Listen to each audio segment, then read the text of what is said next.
नमस्कार दोस्तों, आप देख रहे हैं सब सुनेगा हिंदुस्तान न्यूज़। जैसा कि आज हम खड़े हुए हैं जिला उन्नाव में, जहां पर किसान यूनियन की एक मीटिंग थी और उस मीटिंग में क्या-क्या चर्चाएँ हुई हैं, क्या ऊपर इन्होंने डीएम को अपनी ज्ञापन सौंपा है, उसके बारे में चर्चा करेंगे। तो पहले ये आपने क्या ज्ञापन दिया आज की मीटिंग में? हमने आज 7 सूत्रीय ज्ञापन जिलाधिकारी महोदय के नाम संबोधित किया है। उस ज्ञापन में 7 बिंदु हैं। पहला तो आवारा पशुओं वाला है। हमारे उन्नाव जनपद में आवारा पशु हर गांव में घूम रहे हैं।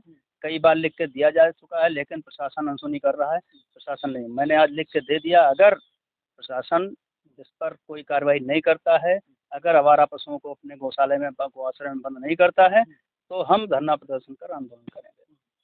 दूसरा बिंदु हमने दिया था, साधन सहकारी समितियों में खाद का टोटा है, यानी खाद की कमी है। खाद की कमी होने के कारण से किसान अपनी खरीफ की फसलों में खाद नहीं डाल पा रहा है। धान की रोपाई हो रही है, उसको डीएपी की आवश्यकता है, यूरिया की आवश्यकता है। साधन सहकारी समितियों पर नहीं है, जहाँ वहाँ समय से किसान को मिल नहीं पा रही है। ये समस्या है, उसके विषय में लिख के दिया है कि तुरंत शीघ्र ही खाद भिजवाई जाए। तीसरा बिंदु मैंने दिया है बिजली की समस्या। बिजली की अहम समस्या है। बिजली की समस्या ये है कि बिजली विभाग तो कहता है हम बिजली दे रहे हैं, लेकिन जरा सी हवा चली बिजली बंद। कहीं न कहीं जो सीएम योगी का कहना है कि 18 घंटे 20 घंटे लाइट आप लोगों को मिल रही है ग्रामीणों को, क्या वह सत्य है या फिर असत्य है?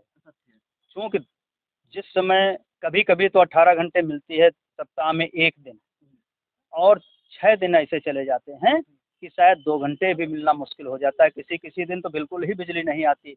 अंधेरे में लोगों को खाना खाना पड़ता है। जिन लोगों के घर में कोई रोशनी का प्रबंध नहीं है, इन्वर्टर नहीं है या बैटरी वगैरह का चार्जर नहीं है, तो वो लोग बेचारे अंधेरे में अपना खाना बनाते खाते हैं।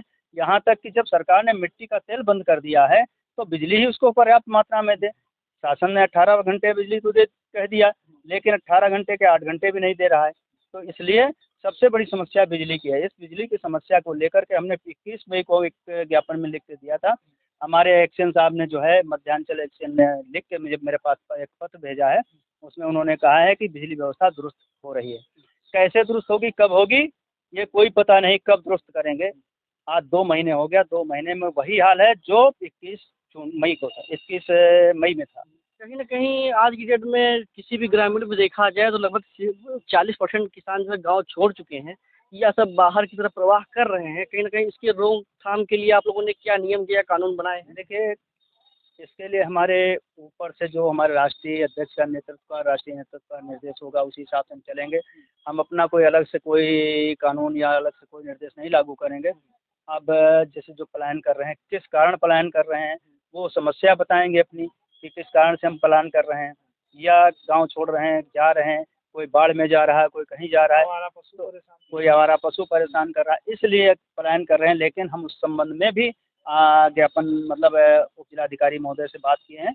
बांगरमऊ में भी हमने 9 तारीख को बात किया था वीडियो से, और यहाँ भी आज हमने बात किया है, ज्ञापन दिया है। तो कहना इस समस्या का शीघ्र निस्तारण हो। कहीं न कहीं अगर देखा जाए तो हमारे यूपी में 60% किसान ऐसे हैं जो भूमिहीन हैं और 35% लोगों के पास भूमि है, लेकिन कहीं न कहीं बीमार हो जाते हैं या फिर स्वास्थ्य सही ना होने की वजह से या फिर उन्हें के घर में शादी होती है, वो भी भूमिहीन हो जा रहे हैं। उसके बारे में कुछ कहना चाहेंगे? देखिए, ये उत्तर प्रदेश की सरकार बिल्कुल अपंग हो चुकी है।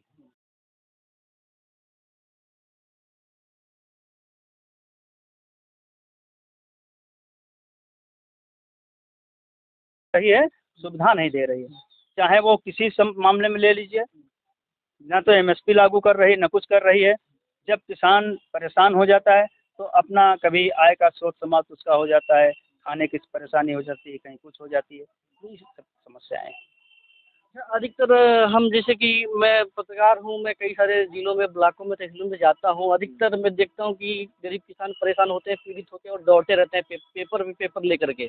उनकी कहीं न कहीं सुनवाई के लिए ही उच्च अधिकारी बैठाए गए हैं, ताकि उन्हें कोई दिक्कत ना हो सके। फिर भी वो शोषित हो रहे हैं, इसमें क्या कारण है? किसका कारण हो सकता है? ये कारण प्रशासन और शासन दोनों का है। शासन तो कह देता है कि हाँ हाँ ऐसा करो। शासन ने तो जनता के दिखावटी में कह दिया हम ऐसा करें, लेकिन प्रशासन के ऊपर दबाव बनाए हुए है कि तुम ये मत करो, ताकि जनता परेशान हो, और परेशान होकर अपने आप उब जाएगी तो कुछ ना कुछ करेगी। मतलब या तो पलायन करेगी, या सरेंडर करेगी, कुछ ना कुछ करेगी। तो इसलिए प्रशासन भी उसी तरह से मूक बैठ गया है। प्रशासन सुनता नहीं है। अगर हम आप कोई भी नेता जाता है कहता है तो सत्ता पक्ष का नेता अगर कहता है तो वही बात सुनी जाती है, विपक्ष का नेता कहता है नहीं सुनी जाती है। किसान यूनियन ही एक ऐसा संगठन है जो कि प्रशासन को झुकाता है।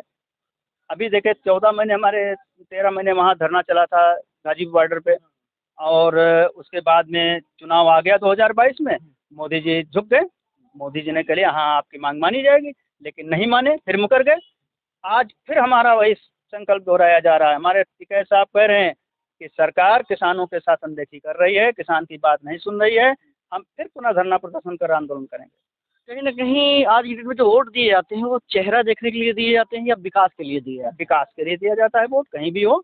हम लोगों ने इस बार विकास के नाम पे वोट दिया है, जो विकास करेगा उसी को हम वोट देंगे। सांसद आज लोकसभा जो के चुनाव शैक्षिक स्तरता जो है, शिक्षा की स्तर जो है लगातार गिरता जा रहा है, क्या लोग शिक्षा के लिए या फिर विकास के लिए वोट दें या फिर 5 किलो राशन या फिर उस टीवी पे फोटो देखने के लिए वोट दें? इसलिए आप क्या कहना चाहेंगे? नहीं भाई साहब, 5 किलो राशन के लिए वोट तो नहीं देना चाहिए, और देना और दिया भी नहीं हम लोगों ने।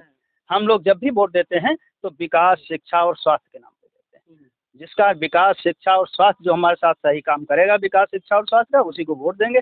और अगला चुनाव जो आ रहा है, चाहे आपका ये 10 विधानसभा चुनाव जो 10 सीटों पर होने जा रहा है, उसमें भी शिक्षा, विकास और स्वास्थ्य के नाम पर दिया जाएगा।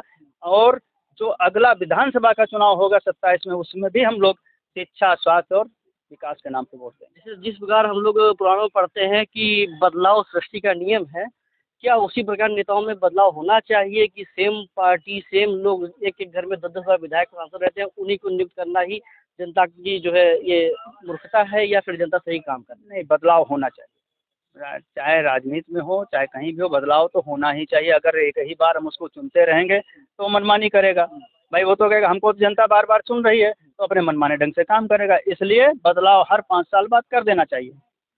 कहीं न कहीं लोग भौकाल देखकर वोट देते हैं, इसमें भी लोगों की कहीं न कहीं दिक्कतें। अगर आप एक नॉर्मल इंसान को वोट दोगे, देखिए आपको पहली बात, वोट अगर आप विधायक को देते हो तो विधायक को डायरेक्ट अटैचमेंट आपका होना चाहिए, ना कि आप मोदी या फिर अखिलेश के नाम पे वोट देते हो।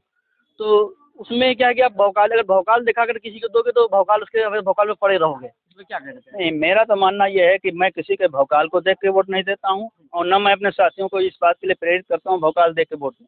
मैं तो कहता हूँ अगर 5 साल के एक बार सरकार बनाई तो उसको उखाड़ फेंको, दोबारा दूसरी सरकार बनाओ। अगर वो अच्छा काम करती है, किसानों के हित में काम करती है, तो भले ही दोबारा चुनिए, अन्यथा तुरंत उखाड़ फेंको। जैसा कि कहा जाता है कि जनता प्रधान देश है, हम लोग देश के सर्वोच्च स्थान पे हमें बिठाया गया है, जनता को देश के सर्वोच्च स्थान पे बिठाया गया है। प्रधानमंत्री भी जनता के नीचे होता है। वो अभी आपने कहीं न कहीं देखा होगा कि हर न्यूज़ में या फिर कहीं पे भी प्रणाम करता हुआ नज़र आता है, मतलब आम जनता को। फिर भी अगर जनता परेशान है तो इसमें दिक्कत किसके हाथों में है? अब जनता जब परेशान होती है तो क्या किया जाए। आजकल की जनता जो है आप जानते हैं किस तरह की हो गई है।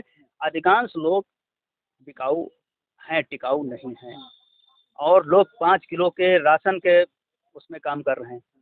लोगों को ये चाहिए कि आदमी हाथ जोड़ के, जब जनता चुनाव आता है, नेता आता है, हाथ जोड़ के पैर भी छू लेता है, हाथ भी जोड़ लेता है, सब कुछ करता है, तब भी जनता उसको वोट फिर दे देती है।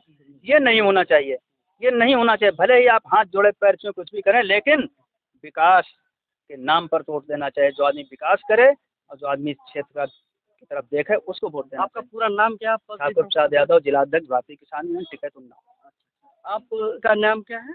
ममता रावत।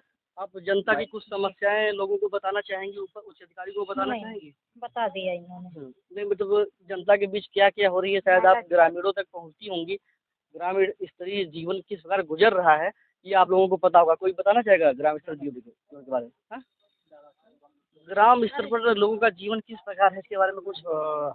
हमारे अध्यक्ष जी तो बोल ही चुके हैं, हाँ। हम बोल ही चुके हैं, क्या बताएं। नहीं, कहीं न कहीं बोलने का और कहने का हर इसका इंसान को अधिकार है, तो अधिकार तो है, और लेकिन अपने अधिकार का ना वही पालन चीज़ करना हम लोगों आपकी में, वही कायरता चीज़ हमारे होती है। अध्यक्ष जी बोल रहे हैं। अगर हमारे देश को आज़ाद कराने वाले डरे होते, कहीं न कहीं हम आज इस स्थिति में नहीं बैठे होते, गुलामी कर रहे होते। कहीं न कहीं आपने पढ़ा होगा कि किस प्रकार हम लोगों ने गुलामी की है, लोग हमें परेशान किए हैं। आज हम लोग आज़ाद हैं, तो उसके बारे में कुछ कहना चाहेंगे? हाँ, तो आज़ाद थोड़े ही हैं आजकल।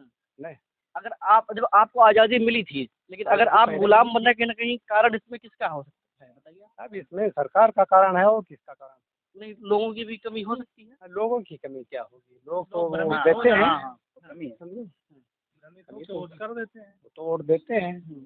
अब वोट ना दें तो दूसरी चीज है, अब जिसको चुन लिया उसी को चुन लिया।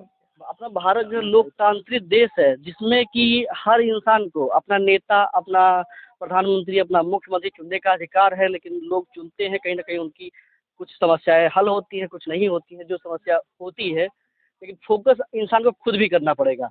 हमारा यही आप सबसे निवेदन है कि वोट अगर ये अंगूठा दबा रहे हो, तो कम से कम एक अपने विकास के लिए, अपने बच्चों के भविष्य के लिए और अपने आने वाली पीढ़ी के भविष्य को सोच कर ही वोट दें, ताकि हमारा जो है विकास हो सके, आगे की हमारी जनरेशन शिक्षित हो सके। कहीं न कहीं आपका बच्चा पढ़ लिख कर अगर डीएम स्टेफ बनेगा, तो वह पढ़ लिख कर बनेगा, शिक्षा के आधार पर बनेगा। और जब तक शिक्षा आपकी कमज़ोर होगी, तो आपके बच्चे आगे नहीं बढ़ सकते हैं। जय हिंद, जय भारत।